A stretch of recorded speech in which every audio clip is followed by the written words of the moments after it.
Beautiful message ನಾವೆಲ್ಲ ನಮ್ಮ ಹಳೆಯದಿಂದ ಸಂಪ್ರದಾಯ, ಓಕೆ, ಹಳೆಯ ಸಂಪ್ರದಾಯ, ರೂಢಿ, ಹಳೆ ಟ್ರೆಡಿಷನ್ಸ್, ರೈಟ್, ಹಳೆಯ ಪದ್ಧತಿಗಳು ಇದರಿಂದ ನಮಗೆ ಎಷ್ಟು ಬ್ಯೂಟಿ ಮೆಸೇಜ್ ಇದೆ ಅಂದ್ರೆ, ಈ ಹಿಂದೆ ಅವಾಗ ಹೇಳಿದಂಗೆ ಈ ಹಿಂದೆ ರಾಜರ ಕಾಲದಲ್ಲಿ 7 ವರ್ಷದವರೆಗೂ ನನ್ನ ಮಕ್ಕಳನ್ನ ಎಷ್ಟು ಅದ್ಭುತವಾಗಿ ನೋಡ್ಕೊಂಡು ಪ್ರೀತಿಯಿಂದ ಎಲ್ಲ ಸೌಲಭ್ಯಗಳು ಕೊಡ್ತಾ ಇದ್ರು, ಚೆನ್ನಾಗಿ ಬೆಳೆಸ್ತಿದ್ರು. ಯಾಕೆ ಅಂದ್ರೆ ಫಸ್ಟ್ 7 ವರ್ಷದೊಳಗಡೆ ಮಗು ಫಿಸಿಕಲಿ ಗ್ರೋ ಆಗುತ್ತೆ, ಫಿಸಿಕಲಿ ಸ್ಟ್ರೆಂಥನ್ ಆಗುತ್ತೆ, ಅದಕ್ಕೆ ಎನರ್ಜಿ ಜಾಸ್ತಿ ಇರುತ್ತೆ. ಅದಕ್ಕೋಸ್ಕರ ಚೆನ್ನಾಗಿ ನೋಡ್ಕೊಂಡು ಎಲ್ಲದನ್ನು ನಡೆಸ್ಕೊಂಡು 7 ಇಯರ್ಸ್ ಬಂಗಾರ ನೋಡ್ಕೊಳ್ತಿದ್ರು ಮಗುನ ರಾಜರು. 7 ಇಯರ್ಸ್ ಆದ್ಮೇಲೆ 8ನೇ ವರ್ಷ ಸ್ಟಾರ್ಟ್ ಆಗ್ತದೆ ಗುರುಕುಲ ಕರ್ಕೊಂಡೋಗಿ ಎಲ್ಲದನ್ನು ಗುರುಗೆ ಕೊಟ್ಬಿಟ್ಟು ನೀವು ಇನ್ಮೇಲೆ ನಿಮ್ಮ ಮಗು ಇವನ್ನ ಚೆನ್ನಾಗಿ ನೋಡ್ಕೊಳ್ಳಿ, ನಾವು ಮತ್ತೆ ನಮಗೆ ರಾಜ ಯುವರಾಜನಾಗಿ ಮಾಡ್ಕೊಡಿ ಅಂತ ಹೇಳಿ ಅವನಿಗೆಲ್ಲ ಪಾಲ ಕೊಟ್ಬಿಟ್ಟು ಎಲ್ಲ ಕೊಟ್ಟು ಕಾಳು ಕಡಿ ಏನು ಜೋಳ ರಾಗಿ ಎಲ್ಲ ಕೊಟ್ಬಿಟ್ಟು ಬಿಟ್ಟು ಬಂದ್ಬಿಡೋರು. ಎಲ್ಲಿ ಮೇಡಮ್? ರಾಜ ವೈಭವದಲ್ಲಿ ಇರುವಂತಹ ಕೂಸನ್ನ, ರಾಜ ವೈಭವದಲ್ಲಿ ಇರತಕ್ಕಂಥ ಕೂಸನ್ನ ಆಶ್ರಮಕ್ಕೆ ಬಿಡ್ತಾ ಇದ್ರು, ಗುರುಕುಲಕ್ಕೆ ಬಿಡ್ತಾ ಇದ್ರು. ಅಲ್ಲಿ ಫೆಸಿಲಿಟೀಸ್ ಲೆಸ್ ಇರ್ತಾ ಇತ್ತು. ಯಾಕೆ ಬಿಡ್ತಾ ಇದ್ರು ಅಂದ್ರೆ, ಯಾವ ಲೆಸ್ ಫೆಸಿಲಿಟೀಸ್ ಇರ್ತದೆ, ಯಾರು ಲೆಸ್ ಫೆಸಿಲಿಟೀಸ್ ಇದೆ ಬದುಕ್ತಾರೋ ಅವರಿಗೆ ತಲೆ ಬೆಳೀತೈತಿ, ಬ್ರೈನ್ ಬೆಳೀತೈತಿ, ರಿಚ್ ಆಗುತ್ತೆ. ಯಾರು ಎಲ್ಲಾ ಫೆಸಿಲಿಟೀಸ್ ಬಳಸ್ತಾರೋ ಅವ್ರಿಗೆ ಸ್ಟ್ರಗಲ್ ಇಲ್ಲ, ಕಷ್ಟನೇ ನೋಡಿಲ್ಲ. ಏನು ಪ್ರಾಬ್ಲಮ್ ಅಂದ್ರೆ ಏನು ಪ್ರಾಬ್ಲಮ್ ಹೀಗೆ 7 ವರ್ಷದಿಂದ 17 ವರ್ಷ ಆದ್ಮೇಲೆ ಅವ್ರ ಮಕ್ಕಳನ್ನ ವಾಪಸ್ ಕರ್ಕೊಂಡ್ಬಂದ್ಮೇಲೆ ಅವ್ನು ಎಲ್ಲದರಲ್ಲೂ ರೆಡಿ ಆಗಿರ್ತಾನೆ. ಯಾವ್ದ್ರಲ್ಲೂ ರೆಡಿ ಆಗಿರ್ತಾನ?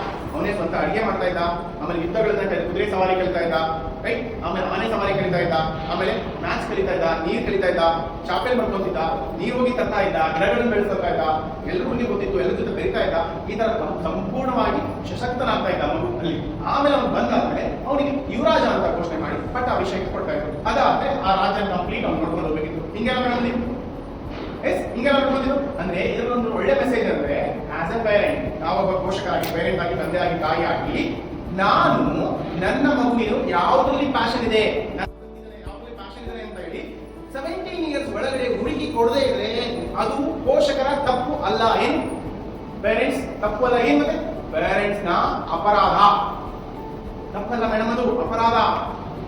ಈ 17 ವರ್ಷದ ಹುಡುಗನಿಗೆ ಸರಿಯಾದ ಹುಚ್ಚಿಡಿಸ್ಲಿಲ್ಲ ಅಂದ್ರೆ, ಒಳ್ಳೆ ಪ್ಯಾಷನ್ ಅಲ್ಲಿ ಹುಚ್ಚಿಡಿಸ್ಲಿಲ್ಲ ಅಂದ್ರೆ ಕೆಟ್ಟ ಅಭ್ಯಾಸಗಳಿಗೆ ಹೋಗ್ತಾನೆ, ಅಡಿಕ್ಷನ್ ಆಗ್ತಾನೆ, ಮೊಬೈಲ್ ಅಡಿಕ್ಷನ್ ಆಗ್ತಾನೆ, ಪ್ರೀತಿ ಅಂತ ಬರುತ್ತೆ, ಲವ್ ಅಂತ ಬರುತ್ತೆ, ಡ್ರಗ್ ಅಂತ ಬರುತ್ತೆ, ಶೋಕಿ ಲೈಫ್ ಬರುತ್ತೆ, ವೀಲಿಂಗ್ ಮಾಡ್ತಾರೆ, ಖರ್ಚು ಜಾಸ್ತಿ ಮಾಡ್ತಾರೆ, ಎಕ್ಸ್ಪೆನ್ಸಿವ್ ಮಾಡ್ತಾರೆ. ಇನ್ನೂ ಬಹಳ ಜನ ಏನಪ್ಪಾ ಅಂದ್ರೆ ಬಾಡಿ ಆಲಸ್ಯ ಹೋಗಿರುತ್ತೆ, ಬಾಡಿ ಲೇಜಿ ಹೋಗಿರುತ್ತೆ, ಯಾವ್ದ್ರಲ್ಲೂ ಇಂಟ್ರೆಸ್ಟ್ ಇರಲ್ಲ. 33 ಇಯರ್ಸ್ ಆದ್ರೂ ಕೂಡ ಲೈಫ್ ನ ಕಟ್ಕೊಂಡಿರಲ್ಲ, 33 ಇಯರ್ಸ್ ಆದ್ರೂ ಕೂಡ ಯಾರು ಹೆಣ್ಣು ಕೊಡ್ತಿರಲ್ಲ, ಮದುವೆ ಆಗ್ತಿರಲ್ಲ. ವೈ 17 ಇಯರ್ಸ್ ಅಲ್ಲಿ ಅವ್ನ ಪ್ಯಾಷನ್ ಅಲ್ಲಿ ಏನಾದ್ರು ಗೊತ್ತೇ ಇಲ್ಲ ಅವನಿಗೆ. 22-27 ವರ್ಷ ಆದ್ರೂ ಕೂಡ ಸೆಟ್ಲ್ ಆಗೇ ಇಲ್ಲ, 7,000 ರೂಪಾಯಿ ಸಂಬಳ ತಗೊಂಡಿರ್ತಾರೆ. ಸೊ ಇದನ್ನೆಲ್ಲ ಅರ್ಥ ಮಾಡ್ಕೊಂಡ್ಬಿಟ್ಟು ಆಸ್ ಎ ಪೇರೆಂಟ್ 17 ಇಯರ್ಸ್ ಒಳಗಡೆ ನಮ್ಮ ಮಗು ಯಾವ್ದ್ರಲ್ಲಿ ಪ್ಯಾಷನ್ ಇದೆ, ನಮ್ಮ ಮಗು ಯಾವ್ದ್ರಲ್ಲಿ ಆಸಕ್ತಿ ಹೆಚ್ಚಿದೆ, ಯಾವ್ದ್ರಲ್ಲಿ ಒಲವು ಹೆಚ್ಚಿದೆ, ಅವನ ಸ್ಟ್ರೆಂತ್ಸ್ ಏನು, ಅವನ ಸ್ಕಿಲ್ಸ್ ಏನು, ಯಾವ್ದ್ರಲ್ಲಿ ಬಹಳ ಏನು ಟೈಮ್ ಸ್ಪೆಂಡ್ ಮಾಡಿದ್ರೆ ಅಂತ ನೋಡ್ಕೊಂಡ್ಬಿಟ್ಟು ಅದ್ರ ಮೇಲೆ ಅವನ ಕರಿಯರ್ನ ರೂಪಿಸೋಕೆ ಎಜುಕೇಶನ್ ಕೊಡಿಸ್ಬೇಕು, ಅದ್ರ ಮೇಲೆ ಅವನ ಜೀವನ ರೂಪಿಸ್ಕೊಳ್ಳೋಕೆ ಎಜುಕೇಶನ್ ಕೊಡಿಸ್ಬೇಕು.